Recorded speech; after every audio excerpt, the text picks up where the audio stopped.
नमस्कार विद्यार्थी मित्रांनो, विदर्भ आयएसच्या यूट्यूब चॅनलवरती तुमचं स्वागत आहे। आणि आजचा जो व्हिडिओ आहे तो उत्तर लेखन कौशल्य कसं चांगलं करायचं याच्यावरती आहे आपला। तर आज मी तुम्हाला काही टिप्स सांगणार की कशा प्रकारे उत्तर लिहायचं असते। ठीक आहे, एकदम बेसिक सांगणार। आता काय आहे ना, बऱ्याचशा जे नवीन मुलं आहेत, जे नवीन एमपीएससीचा अभ्यास यूपीएससीचा अभ्यास करायला लागलेत, त्यांना उत्तर लेखनाची खूप भीती वाटते। प्रिलिम्सचा अभ्यास तर करून घेतात, परंतु उत्तर लेखन त्यांचं चांगलं नसते, आन्सर रायटिंगची प्रॅक्टिसच नसते। का बरं प्रॅक्टिस नसते? कारण त्यांना भीती वाटते। आता एवढं पण भिण्यासारखं हे कारण नाही आहे। आन्सर रायटिंग म्हणजे सायकल चालवणं इतपत सोपं आहे। आता कंपॅरिझन करणं बरोबर नाही आहे, तरी पण याच्यासाठी कंपॅरिझन अशी करू शकतो आपण की सायकल चालवणं किती सोपं आहे हे आता आपल्याला वाटते, कारण आपल्याला सायकल चालवता येते। आन्सर रायटिंग का बरं कठीण वाटते?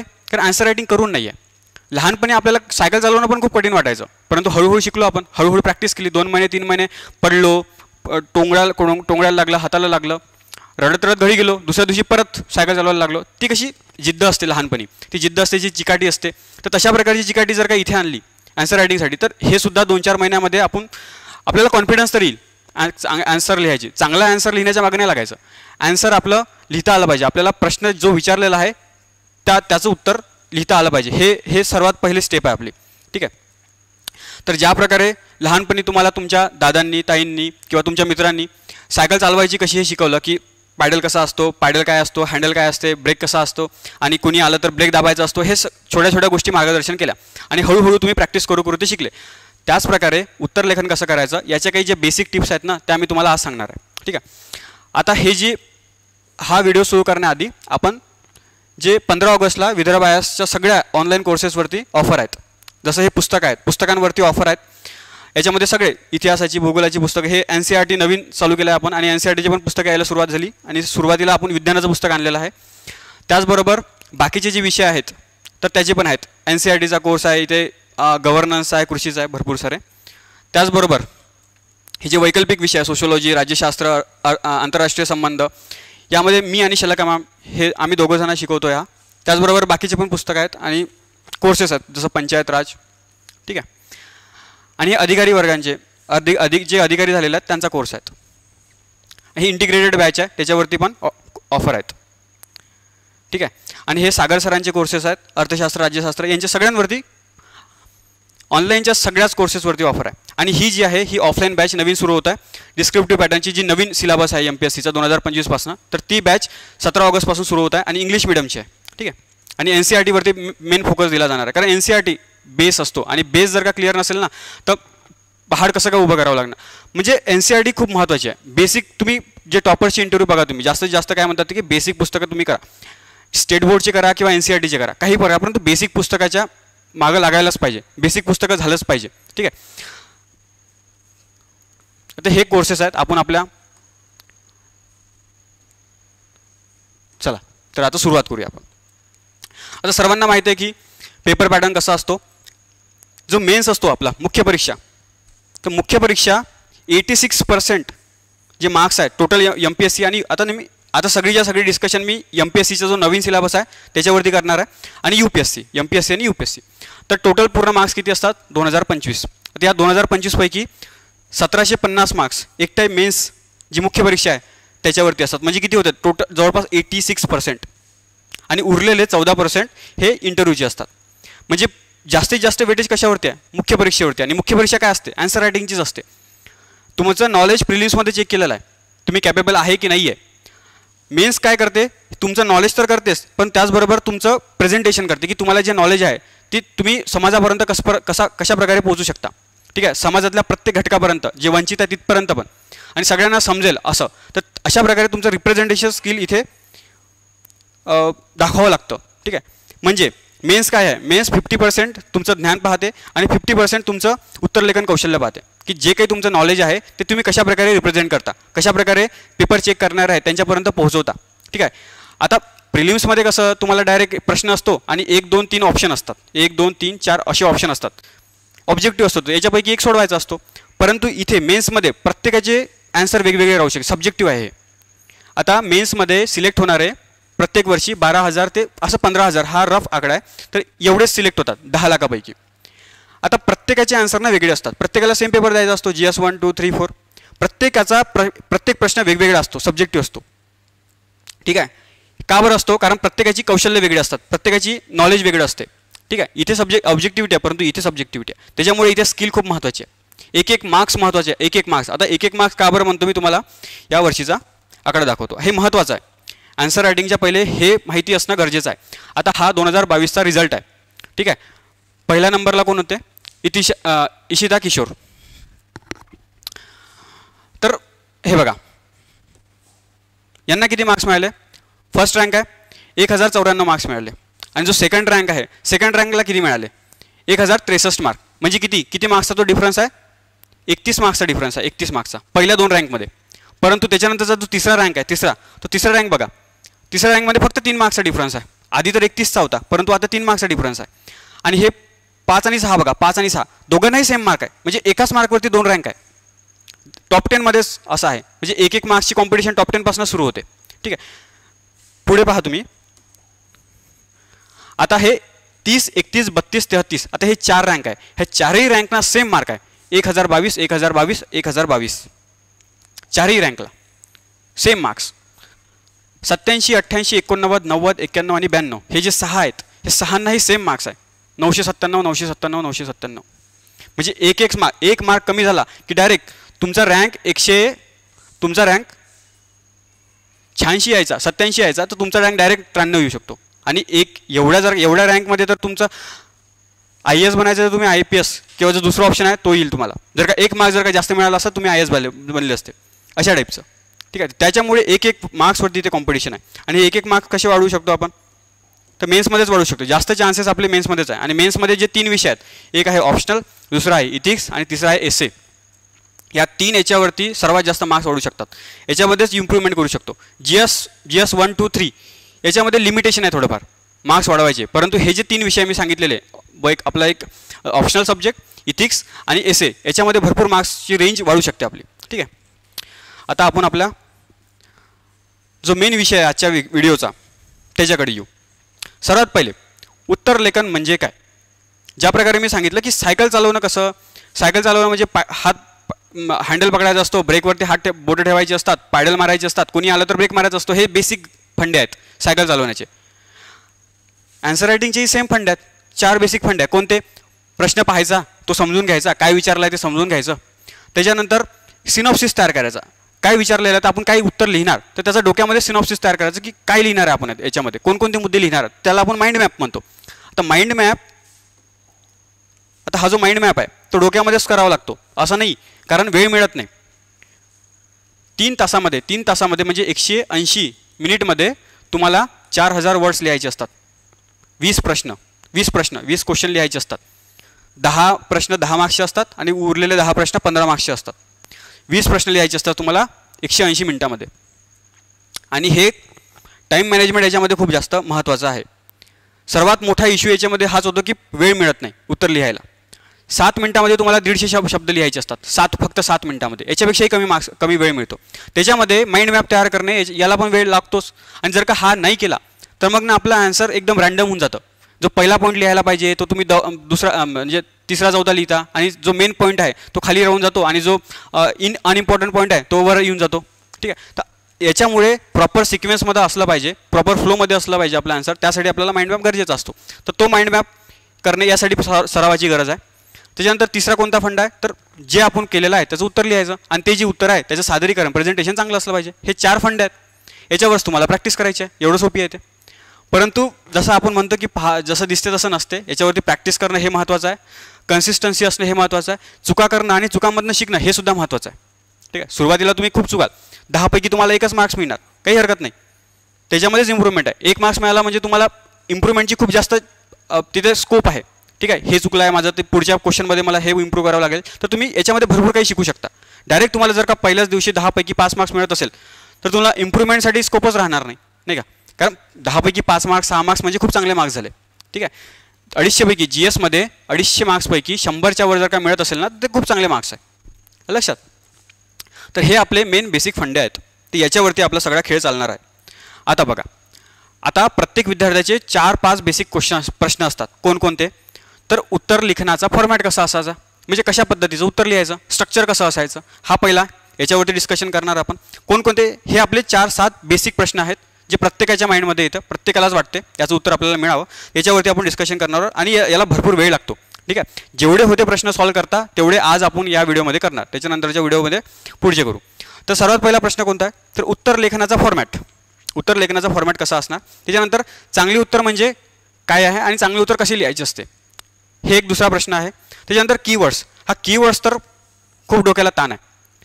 म्हणजे हे बघा इथे दिलेलं आहे स्पष्ट करा, कोणत्या प्रश्नामध्ये विचारते की स्पष्ट करा, कुणामध्ये विचारते वर्णन करा, त्याचं डिस्क्राईब करा, कुठे विचारते चर्चा करा, टिप्पणी करा किंवा भाष्य करा किंवा सिद्ध करून दाखवा सबस्टॅन्शिएट किंवा मेजर्स हे सुचवा, उपाय सुचवा हे सांगतात.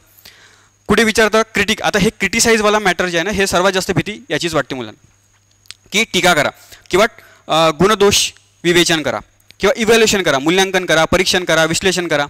प्रत्येकाचा अर्थ वेगळा असतो आणि प्रत्येक शब्दाची डिमांड वेगळी असते. शब्द बदलले की ॲन्सरमध्ये थोडाफार फरक करावा लागतो. आता असे तर शब्द भरपूर सारे आहे, मग प्रत्येकाची स्ट्रक्चर वेगळं पाठ करावं लागणार का आपल्याला, तर नाही. हे जे बेसिक्स आहे ना, हे जे काही शब्द आहेत ना, याला आपण दोन वर्गीकरण करू शकतो, म्हणजे दोन भागामध्ये डिवाईड करू शकतो. हा वेगळा आणि हा वेगळा. हा जो आहे ना क्रिटिसाइज, इव्हॅल्युएट, एक्झामाइन, ॲनालिसिस, हे असे आहेत की याच्यामध्ये आपल्याला दोन्ही बाजू लिहायचे असतात, पॉझिटिव्ह आणि निगेटिव्ह. म्हणजे थोडं टीकात्मक परीक्षण करावं लागतं. ठीक आहे, परीक्षण तर करावं लागतं, परंतु थोडं टीकात्मक. म्हणजे एक बाजू जे प्रश्नामध्ये विचारलेली आहे ते तर आपल्याला लिहायचीच आहे, परंतु जे विचारलेलं आहे त्याच्या विरुद्ध जाऊन पण का पाहायचं, त्याची थोडं क्रिटिसिझम पण करायचं आहे. म्हणजे सगळे बेनिफिट्स तर तुम्ही दाखवून दिले, सगळे चांगल्या गोष्टी तर दाखवून दिल्या, परंतु त्याच्या मागच्या साईडची पण गोष्ट तुम्हाला दाखवावं लागेल. ठीक आहे, म्हणजे यांचे हे पण हे दोष आहेत, हे प्रॉब्लेम आहेत, हे इश्यू आहेत, यांना इश्यू होतो, तर मग त्यासाठी मग थोडे सोल्युशन पण द्यायचे असतात. म्हणजे अशा प्रकारचे प्रश्न आहेत हे शब्दांचा अर्थ हा होतो. ठीक आहे, आणि या शब्दांचा अर्थ हा होता. आता प्रत्येकाचं डिस्कशन वेगळं होऊ शकते. हे सगळेच्या सगळे शब्द डिस्कस करायला वेगळा व्हिडिओ लागणार आपल्याला, तर तो व्हिडिओ आपण वेगळा सेपरेट घेऊन येऊ. फक्त इथे तुम्हाला सांगतो की हे बेसिक प्रश्न आहेत, त्याच्यावरती डिस्कशन होणार. पण मेन आपला पहिला आजचा फोकस काय आहे, तर उत्तर लेखन फॉर्मॅट काय असणार आहे, त्याच्यानंतर चांगले उत्तर कसे लिहायचे हे आपले मेन फोकस आहे. त्यानंतर चौथा प्रश्न कोणता आहे, तर जे कठीण प्रश्न असतात तर ते कसे समजून घ्यायचे. कधी कधी असे प्रश्न असतात की ते समजतच नाही, कधी वाचलेच नसतात, तर ते आता आणि असे प्रश्न कितीही कठीण असू द्या, प्रश्न प्रश्न सोडता येत नाही. पूर्णपणे अटेम्प्ट आपला झालाच पाहिजे. 20 पैकी 20ही प्रश्न काही ना काहीतरी लिहून यायचंच, काही ना काही म्हणजे काही पण लिहून नाही यायचं. म्हणजे विचारलेलं आहे तुम्हाला क्लायमेट चेंजबद्दल, ठीक आहे, हवामान बदलाबद्दल तुम्हाला विचारलेलं आणि तुम्ही लिहिलं डिझास्टर मॅनेजमेंटबद्दल, तर हे एकदम इरिलेव्हंट झालं ना, तुम्हाला 0 मार्क मिळतील. काही ना काही लिहायचं म्हणजे त्याच्या संबंधित काही ना काही लिहायचं. 10 पैकी ॲटलिस्ट 2 तर मार्क्स मिळतील आणि एक मार्कवर आपण पाहिलं की किती रँक खाली वर जातो. ठीक आहे, तर त्याच्यामुळे कोणताही प्रश्न स्किप करता येत नाही इथे. ठीक आहे, तर चौथा प्रश्न असा आहे की आपला की कठीण प्रश्न कसे समजून घ्यायचे, तर हा एक प्रश्न आहे, याचं पण उत्तर आपण पाहणार. त्याच्यानंतर पाचवा आहे शब्द मर्यादाचा काय इश्यू आहे. कुठे विचारलेलं असते 150 शब्दामध्ये लिहा, कुठे विचारलेलं असते 250 शब्दामध्ये लिहा, ऑप्शनमध्ये 300 शब्दामध्ये पण लिहायचं असते, एसे जो असतो तो 1000 ते 1200 शब्दामध्ये लिहायचा असतो. याच्यापेक्षा कमी लिहिलं तर काही प्रॉब्लेम होतो का, किंवा याच्यापेक्षा जास्त वर्ड क्रॉसिंग झाली तर मग काही प्रॉब्लेम होतो का, तर काही प्रॉब्लेम होत नाही. जर का जास्त जरी लिहिले तरी काही एवढा प्रॉब्लेम होत नाही, परंतु जास्त का बरं लिहू शकत नाही, कारण तेवढा वेळच नसतो आपल्याला. जर का तुम्ही एकाच प्रश्नामध्ये विचारलेला आहे तुम्हाला 150 शब्दामध्ये उत्तर लिहा, तुम्ही लिहिलं 200 शब्द, याच्यामध्येच तुमचा भरपूर वेळ जातो. पुढचा जो प्रश्न आहे तो सॉल्व करायला वेळच मिळत नाही, मग तो सुटून जातो, पेपर टाईम निघून जातो. त्याच्यामुळे हे जे 150 शब्द दिलेले आहेत तर ते काहीतरी लॉजिक देऊनच दिलेलं आहे. तुम्ही 150 शब्द आहे ना, तुम्ही 200 लिहू शकता, परंतु रिलेव्हंट लिहा. 150 शब्द विचारले तुम्ही 100 शब्दामध्येच उत्तर लिहा, परंतु रिलेव्हंट लिहा. आता 100 शब्दामध्ये काय होईल, 100 शब्दामध्ये लिहिलं तर तुमचा वेळ पण एक तर कमी वेळेमध्ये होऊन जाईल तुमचा, आणि पुढचे जे प्रश्न आहेत ते सॉल्व करायला पण वेळ मिळेल. परंतु हे कसं सुरुवातीला ठीक आहे एखाद्या प्रश्नामध्ये होऊ शकते, परंतु आपला अप्रोच असला पाहिजे असा की 150 शब्द विचारलेला आहे तर 1.5 पान आपलं भरलंच पाहिजे.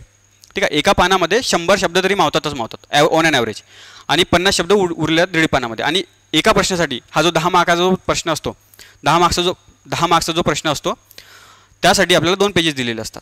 ठीक आहे, तर प्रयत्न हे प्रॅक्टिसमधूनच येणार. त्याच्यानंतरचा प्रश्न आहे आपला की शब्द मर्यादा झाला, त्याच्यानंतर टाईम मॅनेजमेंट सर्वात मोठा. टाईम मॅनेजमेंट कसा करायचा, कोणते प्रश्न आधी घ्यायचे, ठीक आहे, कशा प्रकारे सॉल्व करायचा, माइंड मॅपचा काय इश्यू आहे, हे सगळं आपण याच्यामध्ये पाहणार आहोत. आणि सर्वात महत्त्वाचं या 7ही प्रश्नांमध्ये सर्वात महत्त्वाचं आहे माइंड मॅप.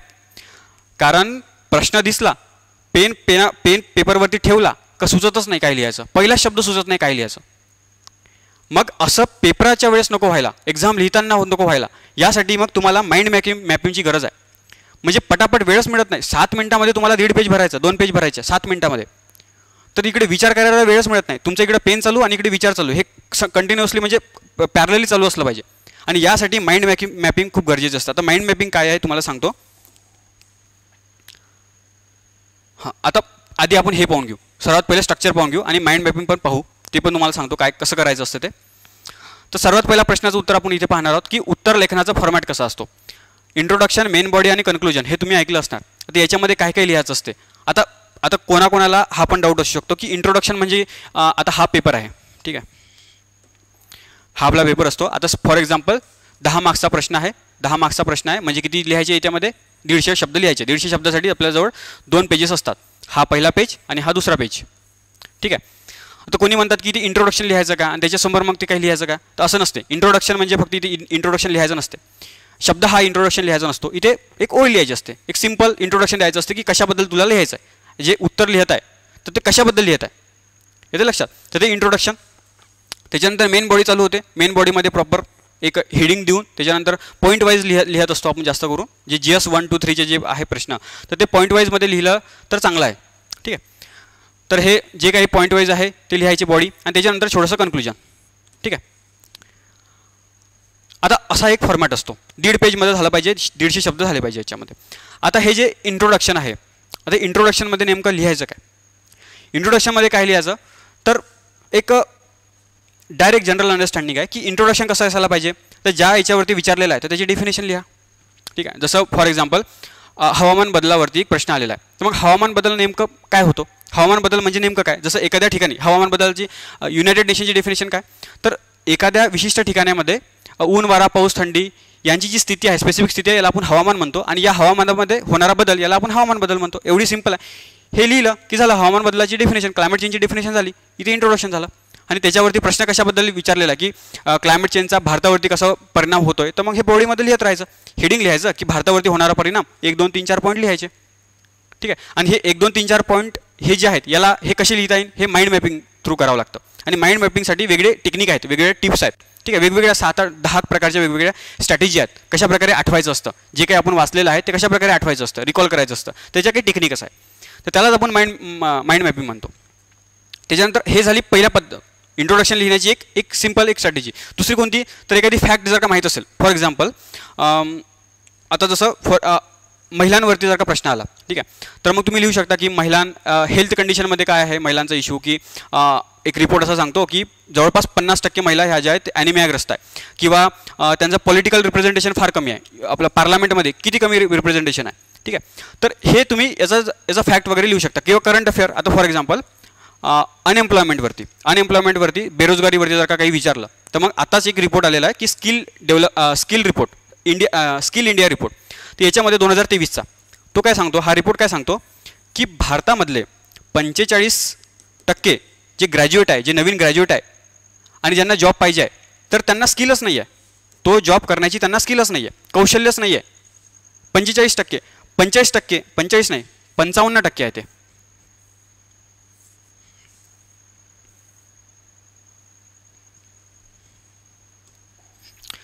55% भारतातले जे नवीन युवक आहे, जे ग्रॅज्युएट झालेले आत्ता 55% लोकांना, विद्यार्थ्यांना स्किलच नाही आहे, अनस्किल्ड आहेत ते. मग जॉब कसा मिळणार त्यांना, ठीक आहे. तर हा रिपोर्ट अशा प्रकारे सांगतो. तर हे आपण इंट्रोडक्शनमध्ये लिहू शकतो. फक्त 45% असे नवीन ग्रॅज्युएट आहे ज्यांना जॉब मिळण्या इतपत स्किल आहे, ठीक आहे. तर अशा प्रकारे रिपोर्ट वगैरे तुम्ही इथे मेन्शन करू शकता आणि इंट्रोडक्शन लिहू शकता, ठीक आहे. त्याच्यानंतर असते कन्क्लुजन, ठीक आहे. हे आपण मेन बॉडी याच्यावरती डिस्कशन करू. पहिले कन्क्लुजन कसं लिहायचं, तर कन्क्लुजन हे बॅलन्स असलं पाहिजे आणि ते पॉझिटिव्ह असलं पाहिजे. म्हणजे सगळं तर लिहिलं, परंतु याच्यामध्ये काय लिहिणार आपण, इंट्रोडक्शन लिहिलं, मेन बॉडीमध्ये लिहिणार की जे विचारलेलं आहे की हे पॉझिटिव्ह आहे, हे निगेटिव्ह आहे, हे प्रॉब्लेम आहे. परंतु याच्यामध्ये लिहिता आलं पाहिजे तुम्हाला की हे जरी प्रॉब्लेम असले तरी पण एक स्कोप आहे, फ्युचर स्कोप आहे, चांगलं होऊ शकते. तर मग कशाप्रकारे होऊ शकते ते असं बॅलन्स उत्तर लिहिता आलं पाहिजे, पॉझिटिव्ह एक फ्युचरिस्टिक उत्तर लिहायचं, ठीक आहे. त्याचबरोबर सस्टेनेबल डेव्हलपमेंट गोल, DPSP, फंडामेंटल ड्युटीज याच्याबद्दल तुम्ही मेन्शन करू शकता, ठीक आहे. हे कन्क्लुजनमध्ये करू शकतो. त्याच्यानंतर जे गव्हर्नमेंटचे टार्गेट वगैरे असतात, जसं भारताला या 2075-76 पर्यंत किंवा 2047 पर्यंत नेट झिरो वगैरे व्हायचं आहे, आणि 2030 पर्यंत आपली इकॉनॉमी जी आहे 2030 पर्यंत आपली इकॉनॉमी जगामधली थर्ड असली पाहिजे मोठी, ठीक आहे. तर अशा प्रकारचे जे टार्गेट आहे किंवा रिन्युएबल एनर्जी जर जो टार्गेट आहे तर अशा प्रकारचे टार्गेट तुम्ही कन्क्लुजनमध्ये लिहू शकता. त्यानंतर कमिटीचे जे रिकमेंडेशन असतात तर कमिटीचे रिकमेंडेशन कन्क्लुजनमध्ये लिहू शकतो. आता इंट्रोडक्शन आणि कन्क्लुजन हे काय आहेत ना, हे ऑलरेडी आपल्याजवळ तयार असलं पाहिजे. म्हणजे क्लायमेट चेंजवरती आलं प्रश्न जर का आला तर मग क्लायमेट चेंजवरती मी अशा प्रकारचं इंट्रोडक्शन लिहिणार, अशा प्रकारचं कन्क्लुजन लिहिणार. किंवा लिबर्टी स्वातंत्र्य किंवा इक्वॅलिटी समानता याच्यावरती जर का प्रश्न आला GS2 मध्ये तर मी अशा प्रकारचं इंट्रोडक्शन लिहिणार, अशा प्रकारचं कन्क्लुजन लिहिणार. तर हे ऑलरेडी पहिले फॉर्मॅट आपल्याजवळ असला पाहिजे. मेन असतो मग आपला अभ्यास ह्या मेन बॉडीवरती. आता मेन बॉडीवरती काय लिहायचं असते ते आपण पाहून घेऊ. आता जो मुख्य भाग आहे आपला, तर सर्वात पहिले काय तर जो प्रश्न विचारलेला आहे त्या एकाच प्रश्नामध्ये छोटे छोटे 2-3 प्रश्न असतात. ठीक आहे. आजकालचे जे प्रश्न विचारत आहे UPSC आणि आता MPSC सुद्धा पुढच्या वर्षीपासून, तर ते एकाच प्रश्नामध्ये छोटे छोटे प्रश्न विचारतात. लक्षात. त्याच्यामुळे सर्वात पहिलं काम काय आपलं की प्रश्नाला समजून घेणं आणि त्या प्रश्नाला ब्रेकडाऊन करणं. कोणकोणते मुद्दे इथे विचारलेले आहे आणि प्रत्येक मुद्दा इथे लिहिलाच पाहिजे, कारण प्रत्येकावरती सेपरेट मार्क्स असतात. एक जरी स्किप केला तुम्ही की मार्क्स त्याच्यावरती मार्कवरती परिणाम पडतो. ठीक आहे. त्याच्यामुळे सर्वात पहिलं काम काय की क्वेश्चनला त्या प्रश्नाला ब्रेकडाऊन करणे आणि त्याच्यानंतर प्रत्येक पार्टला एक्सप्लेन करणे. आता एक्सप्लेन करण्यासाठी आपल्याला त्याचे डायमेन्शन्स जनरेट करावे लागतात. म्हणजे आता एक टॉपिक आहे, फॉर एक्झाम्पल XYZ नावाचा टॉपिक आहे. आता काय घेऊ आपण टॉपिक, हाच घेऊ ना की आर्ट अँड कल्चरमधला एखादी टॉपिक आहे आर्किटेक्चरवरती. तर आर्किटेक्चरवर हा टॉपिक आहे. तर मग आर्किटेक्चरबद्दल आपण काय काय लिहू शकतो, कोणकोणते डायमेन्शन लिहू शकतो. तर मग असे 2-4 डायमेन्शन हे माइंड मॅपमध्ये आले पाहिजे, आपल्या डोक्यामध्ये तयार झाले पाहिजे की मी याच्यावरती एक पॉईंट लिहिणार, याच्यावरती एक पॉईंट लिहिणार, याच्यावरती एक पॉईंट लिहिणार, याच्यावरती एक पॉईंट लिहिणार. ठीक आहे. तर आणि हे त्याचबरोबर हे जे पॉईंट आहेत आणि ते लॉजिकल पॅटर्नवरती लिहायचे आहे. म्हणजे पहिला पॉईंट मी हा लिहिणार, दुसरा पॉईंट हा लिहिणार, तिसरा पॉईंट हा लिहिणार. आता ॲक्च्युली अशा प्रकारचा विचार करायला थोडा वेळ लागतो, परंतु प्रॅक्टिस जर का करत राहाल तर तुम्हाला विचार करता करता तुमचं लिहिणं पण चालू राहते आणि विचार पण करणं चालू राहते. हे प्रॅक्टिस नाही होते, सुरुवातीला होणार नाही. सुरुवातीला तुम्हाला 10 मार्क्सचा प्रश्नच लिहायला तुम्हाला 20-25 मिनिटं लागतात, 30 मिनिटं लागणार, कधी अर्धा तास लागणार 10 मार्क्सचा 1.5 पेज लिहायला. काही हरकत नाही, परंतु हळूहळू त्याच्यामध्ये इम्प्रूव्हमेंट करत राहा. त्याच्यानंतर स्पीड आपोआप वाढते जर का कन्सिस्टन्सी जर का असली तर. त्यानंतर काय तर मग त्याच्यामध्येच आता हे जे डायमेन्शन आहेत, आता जर का विचारले की हे कोणकोणते भारताला कोणकोणते प्रॉब्लेम आहे तर मग वेगवेगळे प्रॉब्लेम डायमेन्शन. आता डायमेन्शनबद्दल तुम्हाला सांगून देतो काय आहे ते हे डायमेन्शन. जसं असे वेगवेगळे टेक्निक आहे. फॉर एक्झाम्पल आता एखादी टॉपिक एखाद्या टॉपिकवरती प्रश्न विचारलेला आहे तर मग आपण त्याला कोणकोणते डायमेन्शन देऊ शकतो. ठीक आहे. तर मूलभूत गरजा हा एक प्रकारचा अप्रोच आहे. आता हे अप्रोच आहेत, खूप वेगवेगळ्या टेक्निक आहेत माइंड मॅपच्या. तर मूलभूत गरजा म्हणजे अन्नावरती आपण लिहू शकतो, काही फूडवरती लिहू शकतो का, बेसिक नीड, ह्या सगळ्या बेसिक गरजा आहेत. तर अन्नावरती एखादा पॉईंट मिळतो का आपल्याला, किंवा निवारावरती आपल्याला काही पॉईंट मिळतो का. ठीक आहे. किंवा आरोग्यावरती, हेल्थवरती किंवा एज्युकेशनवरती आपल्याला पॉईंट मिळतो का. मिळत असेल तर ठीक, नाही मिळत असेल तर समोर चालायचं. आता जीवनाचे क्षेत्र हा पॉईंट पाहायचा.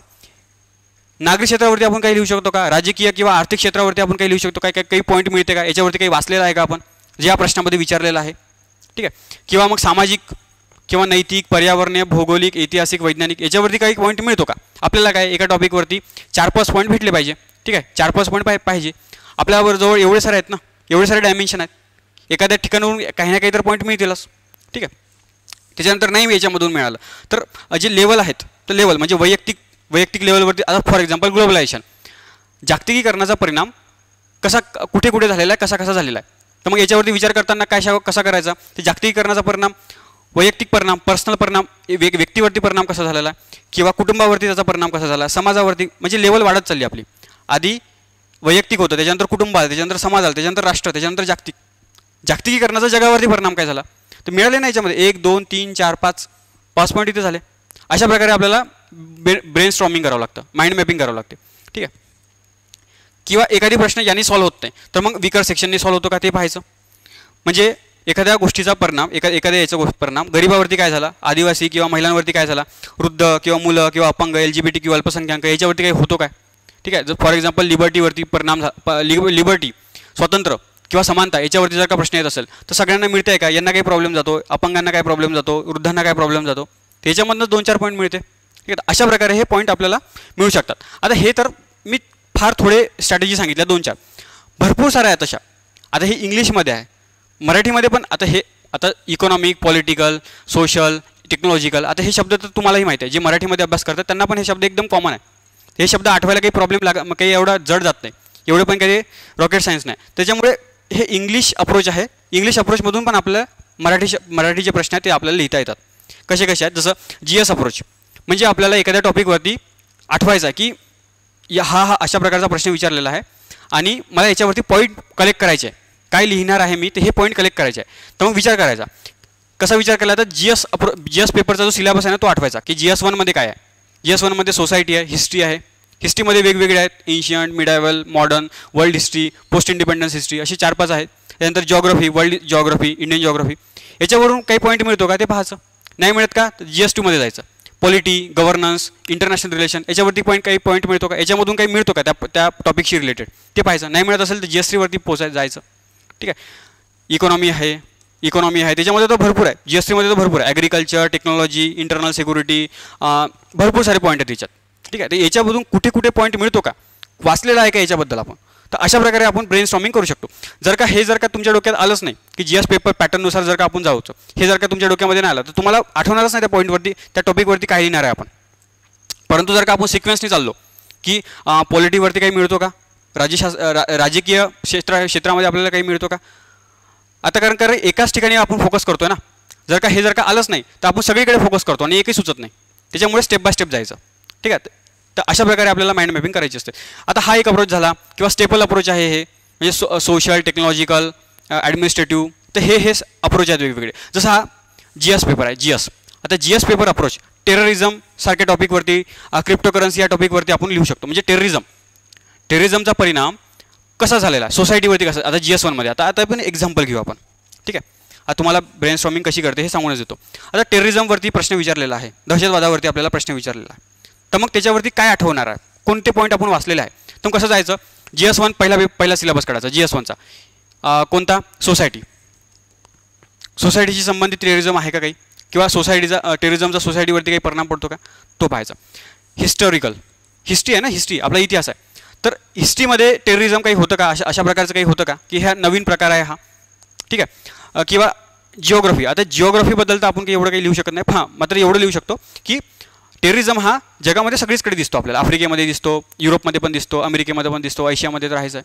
ठीक आहे. अशा प्रकारे इथून पॉईंट मिळाला की नाही. ठीक आहे. एक ग्लोबल लेवल हा इश्यू आहे, हा मिळाला टेररिझम. ठीक आहे. त्याच्यानंतर हा झाला GS 1 झाला. GS 1मध्ये आपल्याला एकच पॉईंट भेटला फॉर एक्झाम्पल. त्याच्यानंतर GS 2मध्ये जाऊ की टेररिझमचा पॉलिटिकल अँगलशी काही संबंध आहे का, पॉलिटिकल नेक्सस असतो. ठीक आहे. किंवा पॉलिटिकल स्पॉन्सरशिप असते त्यांना, म्हणजे ग्लोबल काही असतात ना की स्टेट स्पॉन्सर टेररिझम असते, तर त्याच्यामधून एक पॉईंट मिळतो. ठीक आहे. इंटरनॅशनल हे जे आहेत, हा GS 2मध्ये 3 टॉपिक आहे आपल्याजवळ. पॉलिटी, त्याच्यानंतर गव्हर्नन्स आणि त्याच्यानंतर इंटरनॅशनल रिलेशन. तर हा जो आहे, जो मी आता सांगितला, तो इंटरनॅशनल रिलेशनमधून मिळून गेला. ठीक आहे. म्हणजे पॉईंट कलेक्ट करायला हे सोपी जातं, हे मदत करते आपल्याला हा अप्रोच. त्याचबरोबर इकॉनॉमिक. मग इकॉनॉमीशी काही संबंधी आहे का, मनी लॉन्ड्रिंग. आता इकॉनॉमी म्हणल्याबरोबर मनी लॉन्ड्रिंग बरोबर आठवून गेलं मला. ठीक आहे. तर टेररिझम आणि मनी लॉन्ड्रिंगचा संबंध आहे. अशा प्रकारे आपल्याला हे आठवू शकते. त्याचप्रकारे स्टेपल अप्रोच हा विकर सेक्शनशी संबंधित असू शकते आपल्याला. त्याच्यानंतर टेम्पोरल अप्रोच GS 2 जे पॉलिटीचे प्रश्न असतात, राज्यशास्त्राचे जे प्रश्न असतात, तर त्यासाठी आपण टेम्पोरल अप्रोच वापरतो. आता प्रत्येक अप्रोचवरती डिटेलमध्ये डिस्कशन करायचं असते, हे एका व्हिडिओमध्ये पॉसिबल नाही. ज्या प्रकारे मी तुम्हाला सांगितलं की आपण वेगळा व्हिडिओ बनवणार आहोत. कशासाठी, याच्यासाठी.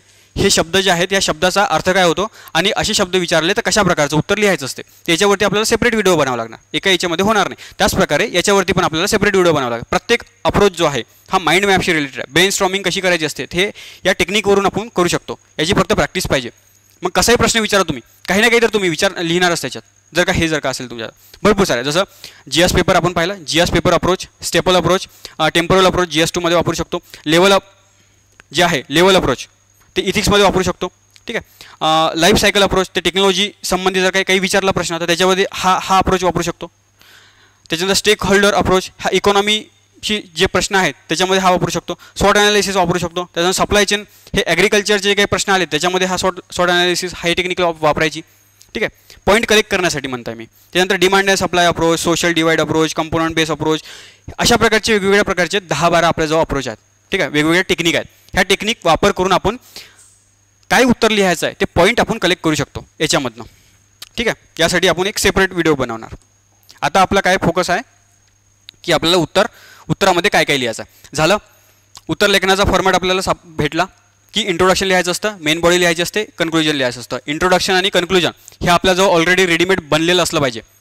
की ह्या टॉपिकवरती प्रश्न आला तर मी हे इंट्रोडक्शन लिहिणार, हे कन्क्लुजन लिहिणार, ठीक आहे, हा निष्कर्ष लिहिणार, ठीक आहे. हे जे आहे सस्टेनेबल डेव्हलपमेंट गोल, DPSP, फंडामेंटल ड्युटीज, हे पाठ असले पाहिजे की त्याच्या संबंधी आलं की लगेच लिहून टाकायचं की हा आपला मूलभूत अधिकार, मूलभूत कर्तव्य आहे, ठीक आहे, किंवा हे राज्याचं किंवा आपल्या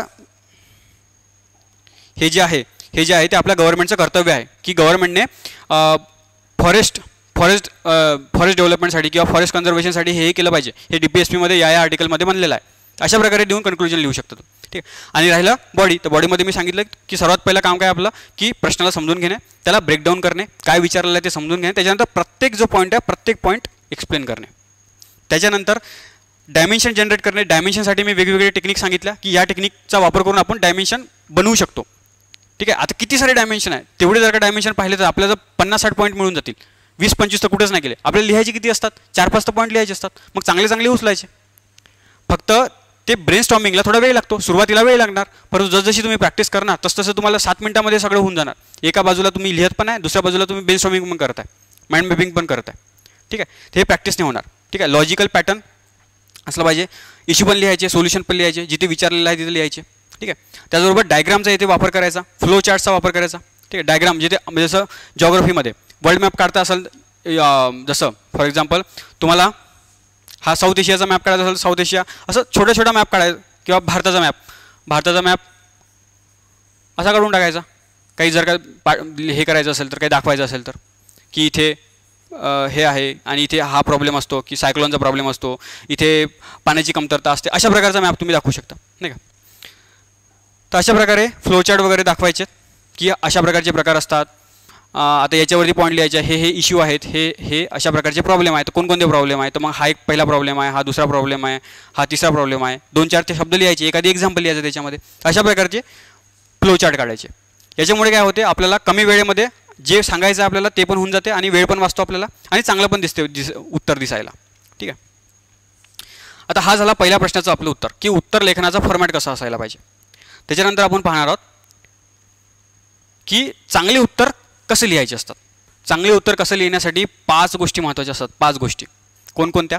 सर्वात पहिला आहे की जे तुम्ही उत्तर लिहित आहे ते असलं पाहिजे एकदम रिलेव्हंट. म्हणजे जे प्रश्नामध्ये विचारलेलं आहे, जे प्रश्नाची डिमांड आहे, फक्त ते लिहा तुम्ही. भापट पसारा लिहू नका. तुम्हाला माहीत आहे ते नका लिहू. प्रश्न जो विचारलेला आहे, प्रश्नाला काय पाहिजे आहे तर तेच उत्तर लिहायचं. नाही माहीत ना तुम्हाला तर 50 शब्द लिहा. तुम्हाला लिहायचे आहेत 150 शब्द, परंतु तुम्हाला नाही माहीत त्याच्याबद्दल, तर मग तुम्ही 50च लिहा ना, जास्त नका लिहू, 50च लिहा, परंतु जे प्रश्नाने विचारलेलं आहे तेच लिहा, ठीक आहे. रिलेव्हंट कंटेंट असलं पाहिजे. मी ज्या प्रकारे मी तुम्हाला एक्झाम्पल दिलं की प्रश्न विचारलेला आहे ग्लोबलायझेशनचा आणि तुम्ही जर का वेगळंच लिहिलं एखादी, किंवा प्रश्न विचारलेला क्लायमेट चेंजचा आणि तुम्ही लिहिलं डिझास्टर मॅनेजमेंट, काही फायदा आहे का. क्लायमेट चेंजचा आहे तर क्लायमेट चेंजबद्दलच लिहा, हवामान बदलाबद्दलच लिहा.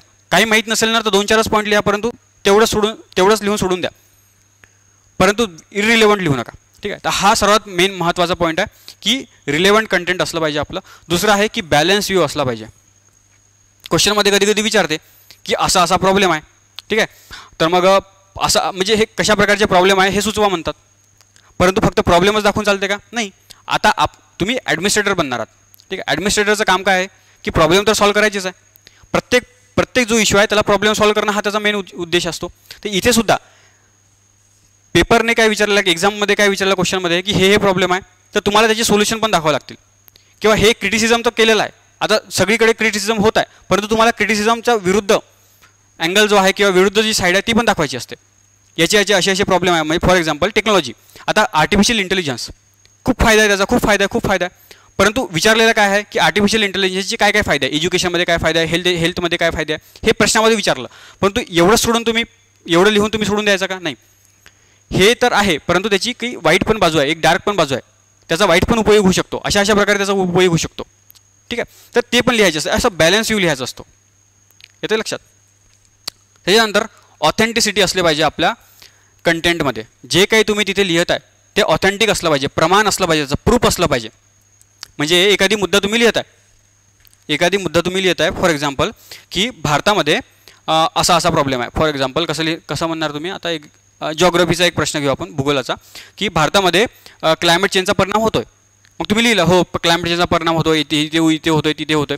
मग तुम्हाला तिथे प्रमाण एक्झाम्पल द्यावं लागणार की आत्ताच एक सायक्लोन आला, इथे झाला, इथे असा परिणाम झाला. आता सायक्लोन का बरं आला, तर मग हा जो समुद्र आहे किंवा हा जो ओशन ॲसिडिफिकेशन होत आहे, त्याचं टेम्परेचर वाढत आहे, त्याच्यामुळे लो प्रेशर तिथे क्रिएट होत आहे. लो प्रेशरमुळे तिथे वारंवार आता जो फ्रिक्वेंटली सायक्लोन तयार होत आहे. आता अरेबियन समुद्रामध्ये जास्त सायक्लोन तयार होत नाही, परंतु मागच्या 2-3 वर्षामध्ये पहा तुम्ही 2-3 आलेले आहे त्याचे, आणि तेही भयंकर आत्ताच आलेला आहे. गुजरातमध्ये टच झाला होता तो. ठीक आहे, तर हे अशा प्रकारे तुम्हाला एक्झाम्पल द्यावं लागणार. सुनामीची एक्झाम्पल द्यावं लागणार किंवा इथे त्याचा परिणाम काय होतात. तर मग पेपरमध्ये एखादी केस स्टडी येते की दुष्काळ पडलेला आहे, तर एवढ्या लोकांना स्थलांतरण व्हावं लागलं. तर मग अशा प्रकारची एक्झाम्पल द्यावं लागतं. एक्झाम्पल, फॅक्ट, फिगर्स, केस स्टडी लिहायचे असतात. हे काय आहे, प्रमाण आहे एक प्रकारे. जे काही तुम्ही लिहिता आहे तर त्याचं एक्झाम्पल देता तुम्ही, की मी वरवर नाही बोलतोय. याचा अर्थ असा होतो की तुम्ही जे उत्तर लिहिलेलं आहे तर त्या पेपरवाल्याला जे काही एक्झामिनर असतो त्याला सांगायचं असते की मी हे जे लिहिलेलं आहे ती फक्त वरवर सांगितलेलं नाही आहे, याच्यासोबत मी एक्झाम्पल पण दिलेलं आहे, ऑथेंटिसिटी प्रमाण पण दिलेलं आहे की हे जे मी सांगितलेलं आहे ते बरोबर आहे. हे बघा, हे एक्झाम्पल आहे त्याचं, हे बघा, हे त्याचं हे फॅक्ट आहे, आणि हे फॅक्ट या रिपोर्टने सांगितलेलं आहे, या गव्हर्नमेंटने सांगितलेलं आहे. ठीक आहे, अशा प्रकारे आपण ते ऑथेंटिसिटी असली पाहिजे. त्याचबरोबर आर्टिकल पण यूज करायचे, मॅप यूज करायचा. एखादी पुस्तकाचं नाव, आता जसं जे फेमस पुस्तकं असतात, जसं आपलं आर्यभट्ट किंवा अर्थशास्त्र. ठीक आहे, अर्थशास्त्र चाणक्याचं पुस्तक आहे. तर त्यांनी गव्हर्नन्सवरती भरपूर काही लिहिलेलं आहे. तर मग त्यांचं पुस्तकाचं नाव मेन्शन करायचं की अर्थशास्त्र या पुस्तकामध्ये जे चाणक्याचं पुस्तक आहे त्यांनी गव्हर्नन्सबद्दल असं लिहिलेलं आहे, अशा प्रकारे राजाने असं करायला पाहिजे. आजही ते रिलेव्हंट आहे. तर अशा प्रकारे जर का ऑथेंटिक प्रश्न उत्तर लिहिलं तर त्याला आणखी वजन वाढतं त्याच्यामध्ये. ठीक आहे, किंवा जे थिंकर्स असतात त्याचे पण स्टेटमेंट लिहू शकतो आपण. त्याच्यानंतरचा मुद्दा कोणता आहे, तर लँग्वेज. आता तुमच्यातले काही मराठीमध्ये लिहिणार उत्तर, तर कोणाचं मीडियम असणार, इंग्लिश. तर याच्यामध्ये हे जे काही आपण उत्तर लिहिलेलं आहे त्याच्यामध्ये प्रॉपर प्रवाह असला पाहिजे. प्रवाह म्हणजे इंट्रोडक्शन लिहिलं तर इंट्रोडक्शन आणि बॉडीमध्ये एक कनेक्टिंग पॉईंट असला पाहिजे. नाहीतर तुम्ही इंट्रोडक्शन वेगळंच लिहित आहे आणि बॉडी अचानक वेगळीच सुरू झाली, असं नको. इंट्रोडक्शन आणि बॉडीचा त्याच्यामध्ये काहीतरी कनेक्शन असलं पाहिजे. किंवा बॉडीमध्ये आपण वेगवेगळे पॅरेग्राफ लिहितो, हा पहिला पॅरेग्राफ, दुसरा पॅरेग्राफ, तिसरा पॅरेग्राफ. तर हा वेगवेगळे पॅरेग्राफ हे वेगवेगळे नको दिसायला. आता हा जो पॅरेग्राफ लिहिला फॉर एक्झाम्पल हा राजकीय अँगलने लिहिलेला आहे, हा राजकीय अँगलने लिहिलेला आहे तुम्ही. ठीक आहे, तर मग इथं जर डायरेक्ट जर का तुम्ही इकॉनॉमिक अँगल टाकला थोडंफार वेगळं वाटतं ना ते. तर मग काय करायचं, हा जो पहिला पॅरेग्राफ आहे त्याचा शेवटचा जो लाईन आहे तो थोडी सांगायची की हां याचा राजकीय परिणाम तर असा होतोय, परंतु इकॉनॉमिक परिणाम पण होतोय. हाच शेवटच्या याच्यामध्ये टाकून द्यायची शेवटची लाईन. मग कसा होतोय, तर मग दुसरा पॅरेग्राफ सुरू करायचा. असे कनेक्टिंग पॉईंट असले पाहिजे, फ्लो असला पाहिजे.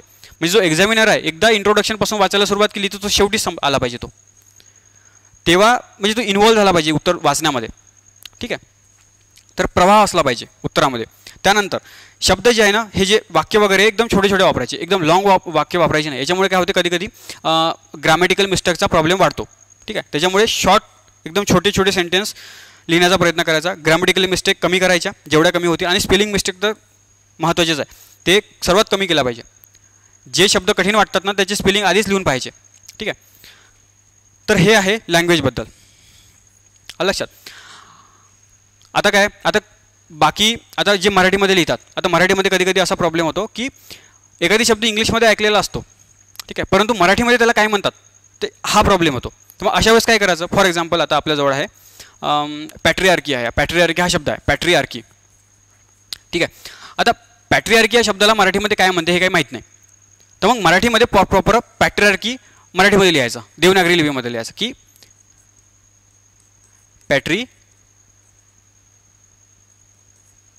पॅट्रिआर्की असं लिहायचं, आणि सिंगल इन्व्हर्टेड कॉमामध्ये असं लिहायचं की दाखवायचं की हा सिंगल इन्व्हर्टेड कॉमामध्ये लिहिलेला आहे, मला पॅट्रिआर्कीचा मराठीमध्ये अर्थ नाही माहीत, त्याच्यामुळे असा लिहिलेला आहे, याचा अर्थ असा होतो. ठीक आहे, सिंगल इन्व्हर्टेड कॉमामध्ये त्याला लिहायचं. याच्यामध्ये नाही लिहिलं तुम्ही डायरेक्ट इंग्लिशमध्ये पण लिहू शकता. एखाद दोन शब्द याच्यामध्ये तुम्ही असे वापरू शकता आपल्या उत्तरामध्ये. पण जर का तुम्ही एकाच पॅरेग्राफमध्ये 2-3 शब्द वापरत आहे, एका पानामध्ये 4-5 शब्द वापरत आहे, मग ते एक्झामिनर काय म्हणाल की तुला एवढेच इंग्लिश शब्द वापरायचे होते, तर मग इंग्लिश मीडियम का नाही घेतलं तू लिहिण्याचं. ठीक आहे, त्याच्यामुळे थोडी आपल्या याच्यामध्ये थोडा एक हे असली पाहिजे, लँग्वेजमध्ये थोडी गरिमा असली पाहिजे की तुम्ही इंग्लिशमध्ये लिहिलेलं आहे तर तुम्हाला बेसिक इंग्लिश तरी आलंच पाहिजे. नाही येत असेल तर मग तुम्ही मराठीमध्ये लिहा. ठीक आहे, आणि मराठीमध्ये पण कमी म्हणजे मिस्टेक कमी असला पाहिजे.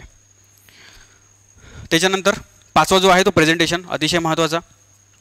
की तुमच्याजवळ सगळं तर कंटेंट आहे, परंतु प्रेझेंटच करता येणं, तुम्हाला प्रेझेंटच करता येतं, तुमची हँडरायटिंगच खूप खराब आहे, किंवा तुम्ही हँडरायटिंग ठीक आहे परंतु तुमच्या याच्यामध्ये तुम्ही स्पेसच देत नाही आहे.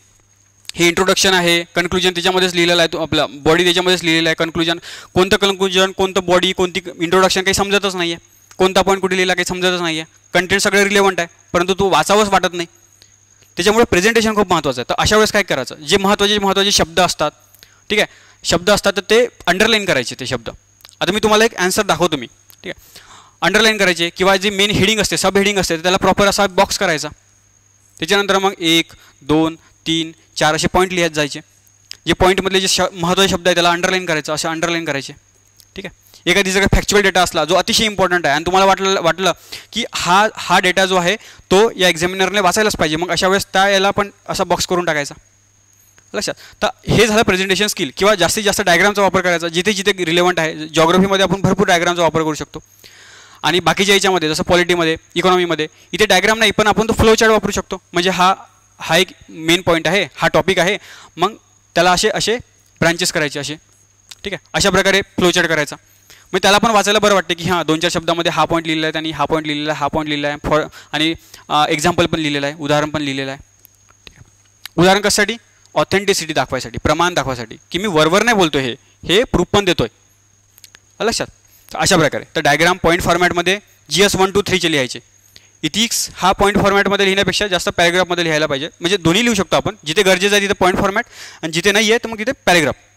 परंतु हे जे आहेत बाकी आपले GS 1 2 3 तर त्याच्यामध्ये पॉईंट फॉर्मॅट जास्त प्रेफर केला जातो, ठीक आहे. तर हे झाले आपल्या 2 प्रश्नाची उत्तरं, ठीक आहे.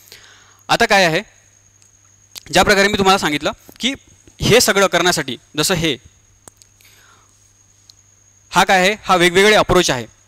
हे अप्रोच कशासाठी वापरत असतो आपण, की जेणेकरून जे प्रश्नामध्ये विचारलेलं आहे तर ते आपल्याला कलेक्ट केला पाहिजे. त्याच वेळेमध्ये आपल्याला आपल्या डोक्यामध्ये ते आलं पाहिजे की या टॉपिकवरती प्रश्न विचारलेला आहे, तर या टॉपिकबद्दल मला काय माहिती आहे, आतापर्यंत जे मी वाचलेलं आहे मागच्या वर्षी तर काय मला माहिती आहे. तर मग हे कलेक्ट कसं करायचं, तर मग याच्यावरती पाहायचं आपल्याला आरोग्यावरती काही भेटतो का, या टॉपिकबद्दल नाही भेटत का सोडून द्या. शिक्षणावरती काही भेटतो का, नाही भेटत का सोडून द्या. त्याच्यानंतर वैज्ञानिक अँगलमध्ये, टेक्नॉलॉजिकल अँगलमध्ये काही मिळतो का, मिळत असेल तर मग तो पटकन लिहून टाकायचा, ठीक आहे. तर यासाठी मग तुम्हाला नॉलेज पण पाहिजे ना. एखाद्या टॉपिकचा परिणाम, फॉर एक्झाम्पल ग्लोबलायझेशनचा परिणाम वृद्धांवरती काय झाला, ग्लोबलायझेशनचा परिणाम महिलांवरती काय झाला, तर हे तुम्हाला माहिती असलं पाहिजे. आणि सर्वात बेस्ट सोर्स यासाठी असा आहे, नॉलेजचा सोर्स असा आहे की बेसिक पुस्तकं.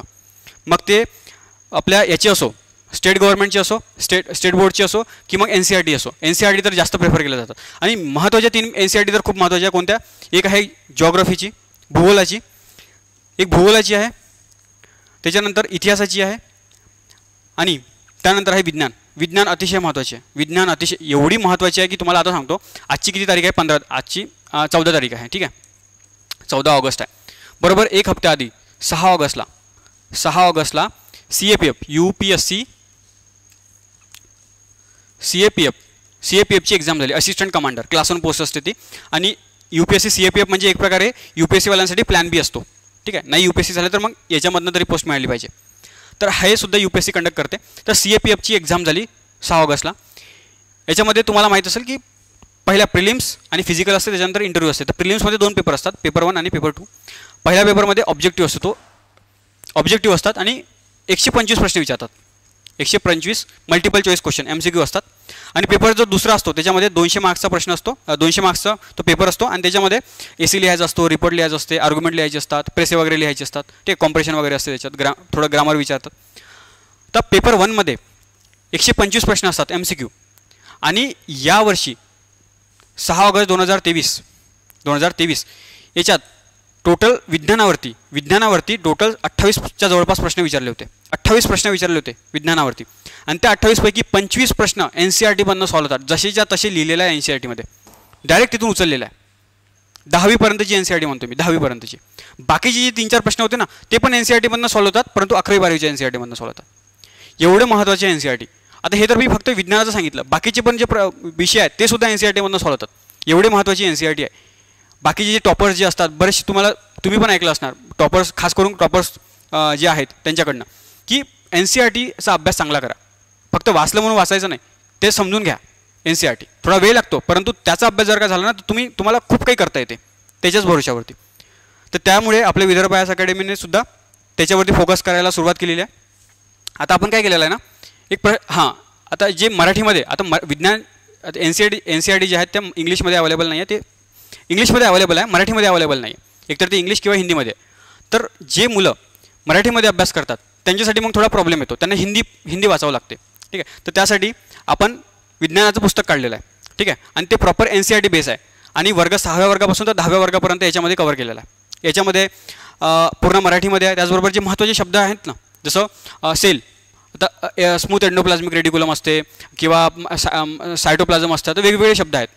तर यांचा इंग्रजी अनुवाद पण दिलेला आहे, मराठीसोबत इंग्रजी अनुवाद पण दिलेला आहे. कारण कधी कधी काय होते, मराठी शब्द जरा जड जाते, इंग्लिश शब्द वाचले की पटकन समजतं, हां अच्छा याच्याबद्दल सांगायचं आहे याबद्दल. ठीक आहे, त्याच्यामुळे इंग्रजी शब्दाचा पण अनुवाद इथे केलेला आहे. छायाचित्रांचा भरपूर वापर केलेला आहे, आकृत्या वगैरे. त्याच्यामुळे हा विज्ञानाचं पुस्तक बरंचसं मदतशीर होऊ शकते.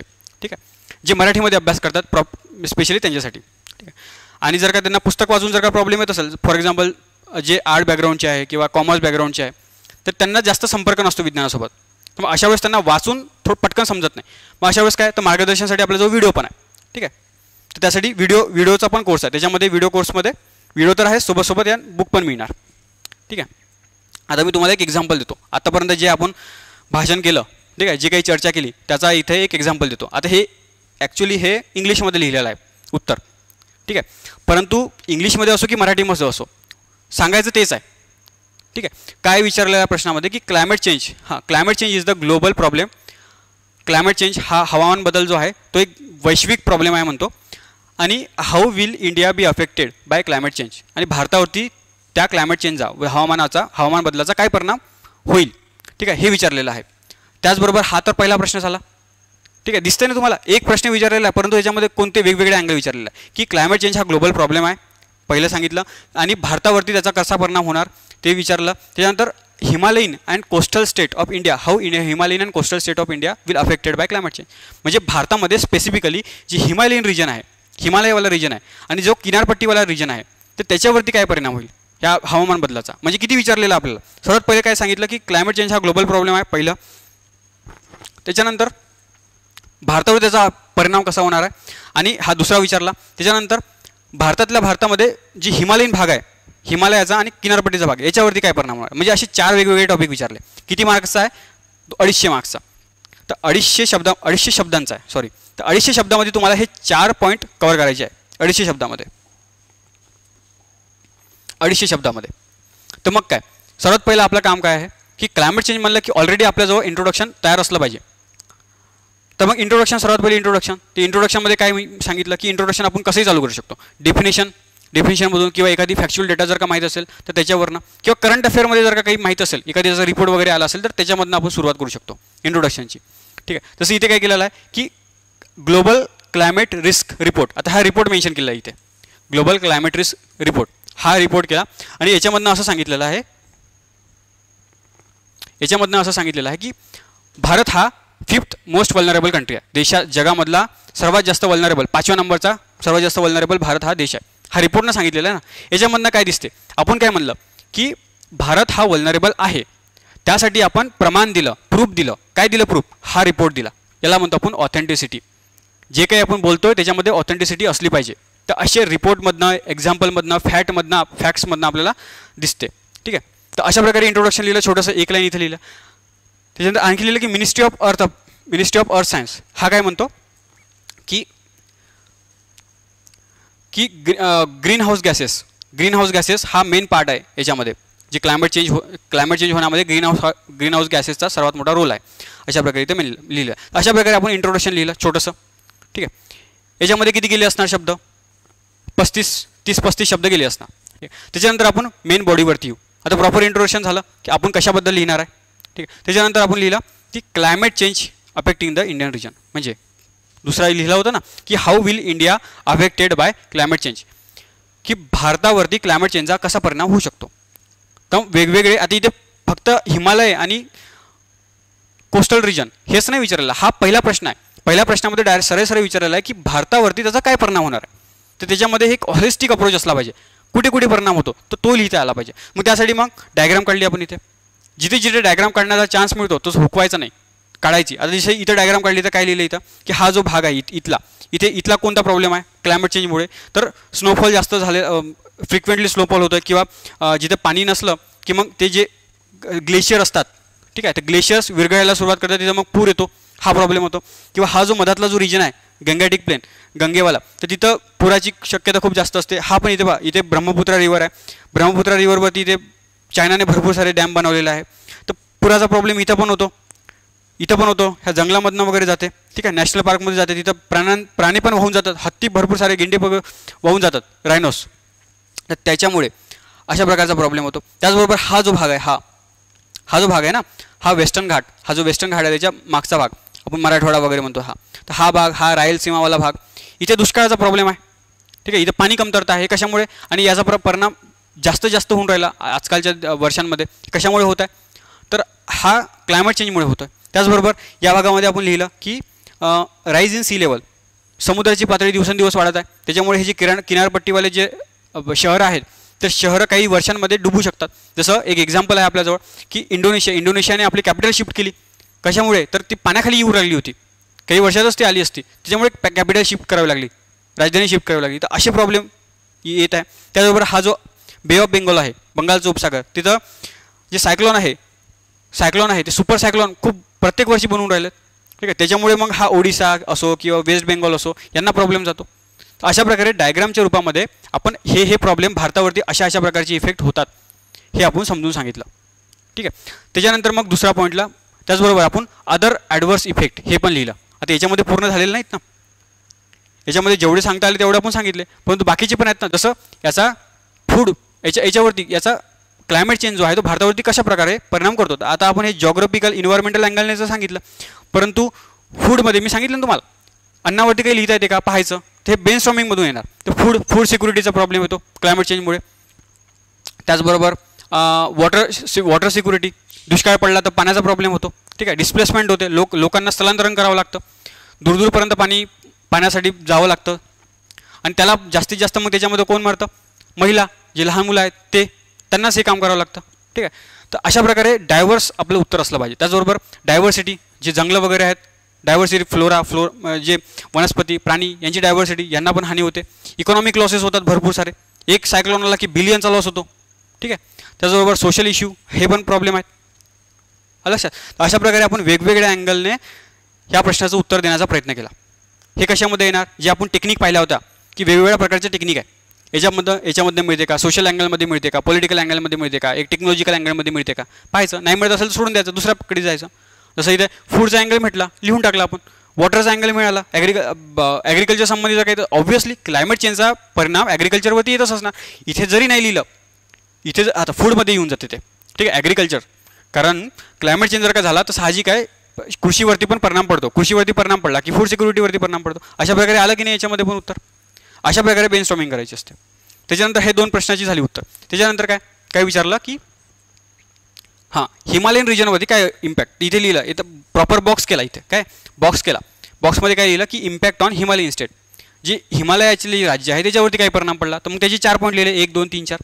त्याचबरोबर जे कोस्टल रिजन आहे, जे किनारपट्टीवाले आहे, तर त्याची 4-5 पॉईंट लिहिले, ठीक आहे. त्याचबरोबर आपण एक्झाम्पल पण दिले. एक्झाम्पल कुठे दिले, कसे, जसं लँडस्लाईडवाला प्रॉब्लेम आहे, तर मग चमोली डिस्ट्रिक्टचं एक एक्झाम्पल दिलं, म्हणजे कसं याच्यामधनं ऑथेंटिसिटी दिसते, प्रमाण दिसते आपल्याला. त्याचबरोबर टुरिझमचा लॉस होतो, ठीक आहे, जर का याच्यामध्ये क्लायमेट चेंजमुळे जे हिमालयनवाले जे राज्य आहे तिथे जे टुरिझम आहे, ठीक आहे, पर्यटन कमी झालेलं आहे याच्यामुळे, लक्षात. तर मग एक्झाम्पल दिलं की नाही. हां, जसं उत्तराखंडमध्ये 2012मध्ये फ्लड आला, त्याच्यामुळे आता लोक भीतात पण ना जायला, त्या पिरियडमध्ये नको, खूप त्यावेळेस भरपूर लोक मरण पावली, ठीक आहे. तर अशा प्रकारचा प्रॉब्लेम होतो. तर अशा प्रकारे वेगवेगळ्या अँगलने आपल्याला उत्तर लिहायचं असते. अशा प्रकारे आपण लिहिलं, पूर्ण बॉडी लिहिली, त्याच्यानंतर कन्क्लुजन लिहायचं. कन्क्लुजन, आता हे काय लिहिलं आपण, सगळे प्रॉब्लेम लिहिले क्लायमेट चेंजचे, तर मग हे जे प्रॉब्लेम लिहिले तर त्याच्यावरती सोल्युशन पण असलं पाहिजे ना. मग सोल्युशन लिहायचं की हे तर क्लायमेट चेंजर इनिव्हिटेबल आहे, हे होणार म्हणजे होणारच. आपण काय करू शकतो, अडॉप्टेशन आणि मिटिगेशन, म्हणजे त्याचा परिणाम कसा कमी करता येईल, तर त्याच्यावरती आपला फोकस असला पाहिजे. मग कसा कमी करता येईल, तर मग आपण मॉनिटरिंग करू शकतो, डेटा कलेक्शन करू शकतो, आर्टिफिशियल इंटेलिजन्सचा वापर करू शकतो, ठीक आहे. की आर्टिफिशियल इंटेलिजन्सचा कसा वापर करू शकतो की कुठे भूकंप येणार आहे किंवा कुठे सुनामी येणार आहे, कशाप्रकारे किती हानी होईल ते आर्टिफिशियल इंटेलिजन्स टेक्नॉलॉजी आपल्याला सांगू शकते. मग त्यानुसार मग आपण तेवढी तयारी करतो, इव्हॅक्युएशन करतो, जेणेकरून जी हानी आहे, जी मानवहानी आहे किंवा जी प्राण्यांची वगैरे हानी आहे ती कमी होईल. लक्षात. अशा प्रकारे टेक्नॉलॉजीचा वापर आपण मिटिगेशन कमी करू शकतो. त्याचबरोबर झाडे लावायची, इंटेन्स अफॉरेस्टेशन, त्याने काय होते, सॉइल इरोजन कमी होते, मातीचा ऱ्हास जो आहे ना तो कमी होतो. त्याचबरोबर जे टेम्परेचर आहे, जे वातावरण, जे तापमान आहे ते तापमान पण मेंटेन राहते. जिथे भरपूर सारे झाडे असतात ना तिथलं वातावरण थंड असते, परंतु जिथे पूर्ण ओसाड पडलेलं असते तिथलं बघा एकदम उष्ण वातावरण असते. त्याच्यामुळे अफॉरेस्टेशन महत्त्वाचं आहे. तिथला पाण्याचा जो लेवल आहे ती पण वाढते झाडामुळे. तर अशा सगळ्या तिथे एक्झाम्पल लिहायचे. लक्षात. त्याचबरोबर सोशल आणि इक्विटेबल जस्टिस, म्हणजे हे जे आहेत ह्याचा लाभ जो आहे, हे जे गव्हर्नमेंट जे काही सुविधा पुरवत आहे तर ते फक्त श्रीमंतांनाच नाही तर वंचितल्या वंचित लोकांनापर्यंत गेलं पाहिजे. ठीक आहे. तर हे सोशल अँगलने पण एक पॉईंट लिहिला आपण, पाहिलं का नाही. एक टेक्नॉलॉजीचा पॉईंट भेटला. ठीक आहे. एक कोणता मिळाला, एक आपलं इन्व्हायरमेंटचा पॉईंट मिळाला की वृक्ष लावायला पाहिजे आपण. मग वृक्ष लावल्याने काय काय होतं तर टेम्परेचर कमी होते, पाण्याची लेवल वाढते, सॉइल इरोजन कमी होते. तर हे पॉईंट लिहिले आपण. मिळाला की नाही. एक पॉईंट टेक्नॉलॉजीचा मिळाला, एक पॉईंट इन्व्हायरमेंटमधून मिळाला आणि एक पॉईंट सोशलमधून मिळाला, सोसायटीमधून मिळाला. असे वेगवेगळे पॉईंट जेवढे वेगवेगळे मिळतील तेवढे घ्यायला पाहिजे. हे कसे मिळतील, हे कसं समजतील, जेव्हा आपण हे माइंड मॅपिंग करतो. जसं हे टेक्नॉलॉजी आपलं हे टेक्निक ज्या प्रकारे मी सांगितलं, याच्यामधनं आपल्याला सुचतं जे काही सुचायचं आहे. बॉडी याच्यामधनंच लिहायची असते. लक्षात. अशा प्रकारे हा आपला खूप मोठा, इथेच 1 तास झाला. ठीक आहे. त्याच्यामुळे आता बाकीचं आपण आहे ते नेक्स्ट पुन्हा एक व्हिडिओ घेऊ, 1-2 व्हिडिओ येणार पुन्हा, त्याच्यामध्ये आपण बाकीचं डिस्कस करू. कोणत्या प्रश्नाचं उत्तर आपल्याला मिळालं याच्यामध्ये, तर उत्तरलेखन फॉर्मॅट कसा असणार, त्याचबरोबर चांगली उत्तर कशी असते ते आपण याच्यामध्ये पाहिलं. कीवर्ड्सवरती आपण एक वेगळं लेक्चर घेऊ. त्याचबरोबर हे जे माइंड मॅपिंग आहे ते कसं करायचं त्याच्यावरती वेगळं लेक्चर घेऊ आपण. टाईम मॅनेजमेंट, वर्ड लिमिट काय असते, कठीण प्रश्न कसे समजून घ्यायचे असतात याच्यावरती पण आपल्याला वेगळं घ्यावं लागणार. लक्षात. तर अशा प्रकारे इथे आपला हा व्हिडिओ आपण संपवू. धन्यवाद.